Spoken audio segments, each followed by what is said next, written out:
তখন ওই মিডিয়ার ব্যক্তিদের কপালে চুমু দিয়ে দেব। বহু জায়গায় কাজ করতে গিয়ে আপনারা, সত্য তুলে ধরতে গিয়ে আপনারা বিভিন্ন সময় নির্যাতনের শিকার হন।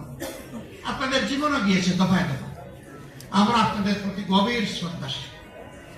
আমরা আমাদের পক্ষ থেকে আপনাদেরকে নিশ্চয়তা দিচ্ছি, আশ্বাস নয়, আপনাদের সঙ্গত, ন্যায়সঙ্গত, সত্য নির্ভর সকল কাজে আমাদের সম্পূর্ণ সহযোগিতা পাবেন। সেই কাজটা যদি আমাদের বিপক্ষেও চলে যায় তবু আমাদের সমর্থন পাবে, কিন্তু কাজটা ন্যায়সঙ্গত, সত্য নির্ভর হতে হবে, মিথ্যা নির্ভর নয়। আমরা আপনাদের কাছ থেকে সমালোচনাও চাই।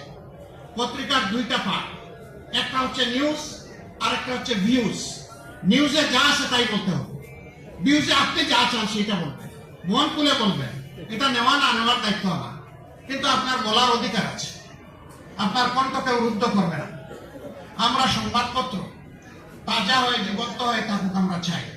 একটা প্রভাবশালী দেশের একজন কূটনীতিক আমার সাথে সাক্ষাতের শেষ পর্যায়ে এসে বললেন, আপনারা তৈরি থাকুন, যদি জনগণের সমর্থন নিয়ে আপনারা, ওনার ভাষায় ক্ষমতা, আমরা ক্ষমতা বলি না, আমরা বলি দেশ সেবা, সুযোগ পান, তাহলে মিডিয়ার একটা অংশ আপনাদের উপর ঝাঁপায় পড়বে। তখন আপনারা কিভাবে মোকাবেলা করবেন? আমি আস্তে আস্তে বলেছিলাম মোকাবেলা করব না, তখন ওই মিডিয়ার ব্যক্তিদের কপালে চুমু দিয়ে দেব। চুমু দিয়ে বলবো, আপনারা আমাদের সময় সবচেয়ে বেশি স্বাধীনতা ভোগ করুন, তবে সেই স্বাধীনতা যেন হয় নির্মল স্বাধীনতা।